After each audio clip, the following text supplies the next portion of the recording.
Bonjour et bienvenue dans les 4V. Boris Vallaud, Bonjour. je vous voyais regarder avec des yeux ébahis les salaires des Oui, un footballeurs. peu quand même, il y a de quoi. Ouais, ça vous fait rêver ou ça vous inquiète ou ça vous consterne Ni l'un ni l'autre, j'ai écouté avec intérêt. Voilà. Bon, comme nous tous avec Axel de Tarlet. Est-ce que vous lisez Pif Gadget? Je vais peut-être m'y abonner parce que le président de la République a l'air de répondre à Pif Gadget plus facilement qu'aux parlementaires et aux syndicats. Voilà. Allusion donc à cette interview qu'il a donnée pour les 75 ans du magazine. Comment vous expliqueriez la situation, la réforme des retraites à un enfant de 8 ans qui se dirait vraiment que les adultes ne sont pas raisonnables avec cette crise qui n'en finit pas?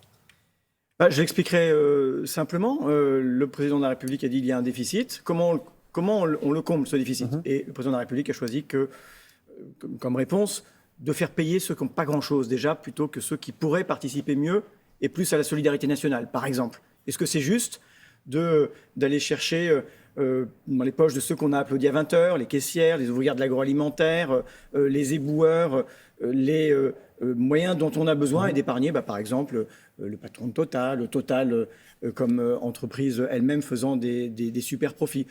Il y a une taxe au niveau européen sur les super profits quand même pour les entreprises comme Total. Mais oui, les enfants, qui n'est pas super violente non plus. Mais qui existe. Les enfants, quand ils se disputent, on leur explique qu'il faut se mettre d'accord, qu'il faut trouver des compromis. Est-ce qu'il n'est pas temps de se mettre d'accord et trouver des compromis là? Mais vous savez, c'était l'objet théoriquement de la concertation, prétendue concertation qui a eu lieu avec les organisations syndicales. C'était précisément l'objet d'un débat parlementaire avec des amendements qui auraient pu proposer d'autres modes de financement de cette réforme de retraite, plus juste, plus équitable, plus durable.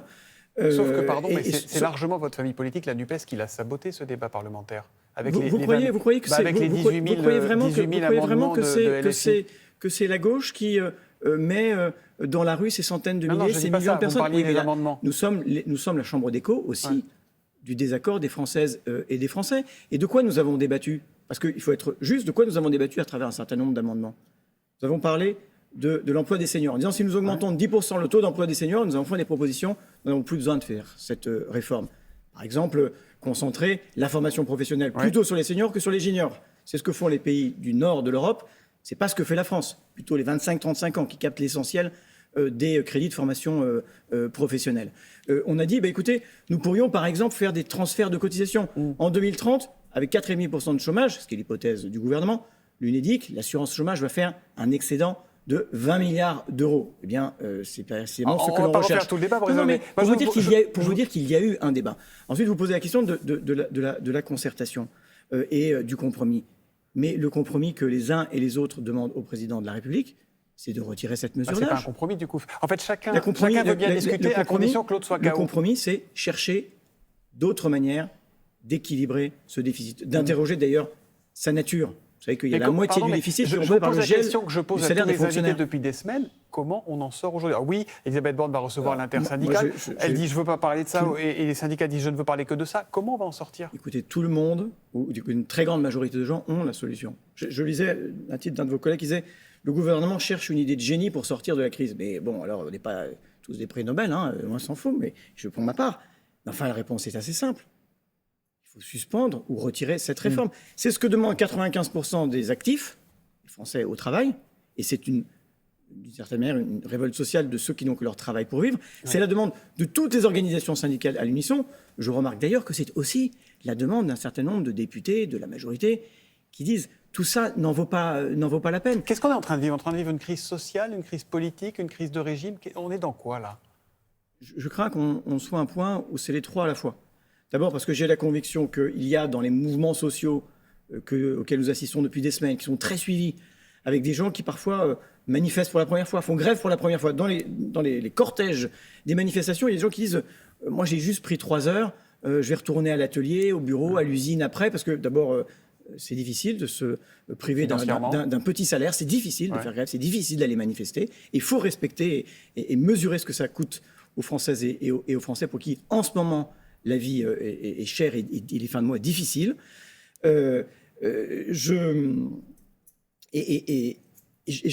Donc c'est une crise sociale qui a des causes plus profondes que ça. Le pays souffre et le mal qui l'arrange, c'est l'injustice. On fait payer le quoi qu'il en coûte à celles et à ceux que nous avons applaudis à 20h. C'est une crise sociale profonde, en pleine crise de la vie chère. C'est aussi une crise politique et institutionnelle. Le gouvernement, le président de la République, a disqualifié ceux qui sont ses interlocuteurs, la démocratie médiatisée, les partenaires sociaux, sur lesquels il marche, le Parlement, qui ne s'est pas prononcé à aucun moment en définitive à l'Assemblée nationale, ni en première ni en deuxième lecture. On sait pourquoi. Oui, parce que le gouvernement n'a pas voulu soumettre au vote le texte, parce que, selon l'expression de la Première ministre, le compte n'y était pas. C'est simple, le compte n'y est pas. Il y a un problème de légitimité d'Elisabeth Borne ou pas? Est-ce qu'elle doit rester à Matignon aujourd'hui ou est-ce que c'est dans un grand état de faiblesse et la question de sa capacité à gouverner est en effet posée. Je crois. C'est le fusible idéal aujourd'hui? Écoutez, moi, je ne cherche pas des fusibles, je cherche des solutions. Et la solution, elle est dans le retrait de la réforme. Vous savez, aujourd'hui, ce qui préoccupe les Français, vous l'avez évoqué tout à l'heure dans votre journal, c'est que quand ils vont au supermarché depuis un an, ils se rendent compte que les prix ont augmenté de 16%. Voilà. Et que les fins de mois, c'est plus le 30, c'est le 15. Que c'est difficile de remplir le frigo, que c'est difficile de faire manger ses enfants, que c'est difficile de se déplacer, de remplir son réservoir d'essence pour aller travailler, pour aller se soigner. C'est de ça dont les Français veulent parler, de leur salaire, de leurs conditions de travail, de ce que leur coûte leur logement, leur chauffage. Voilà des sujets. Et est-ce que le président embolise tout. Vous allez aller la voir ou pas, la Première ministre? Elle vous a invité, vous a convié Pour l'instant, elle ne nous a pas invités. Et vous le souhaitez? Mais moi, je ne souhaite rien. Vous savez, on a eu un espace de dialogue et de débat qui s'est révélé stérile, c'était l'hémicycle. Voilà. On a fait des propositions, c'était circuler, il n'y a rien à voir. Si c'est nous inviter, alors, je suis déjà allé chez la Première ministre, toujours fort aimable. Elle nous offre un café, elle n'est pas désagréable. Mais à la fin, la question qui se pose, c'est de quoi on peut parler. Ça sert à rien? Pour l'instant, ça n'a pas servi à grand-chose. Voyez. Et quand j'entends Franck Riester, qui a quand même cette grande vertu comme ministre, c'est de dire la vérité. Vous savez, c'est par lui qu'est arrivé un certain nombre de vérités sur cette réforme des retraites. Etc., il dit, il faut qu'on parle de ce sur quoi on est d'accord. Très bien, mais c'est aussi pas mal d'essayer de parler des sujets qui sont des sujets conflictuels et des sujets de désaccord. Alors, il y a la responsabilité du gouvernement, il y a la responsabilité des syndicats, il y a aussi la responsabilité des politiques et de l'opposition. Est-ce que vos collègues de la France Insoumise cherchent à mettre le chaos, cherchent le chaos?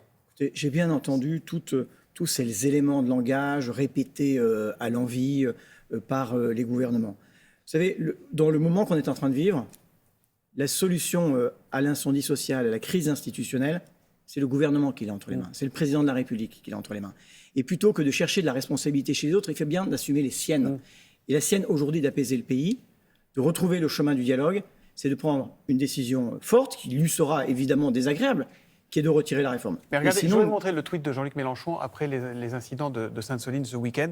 Voilà ce qu'il écrit.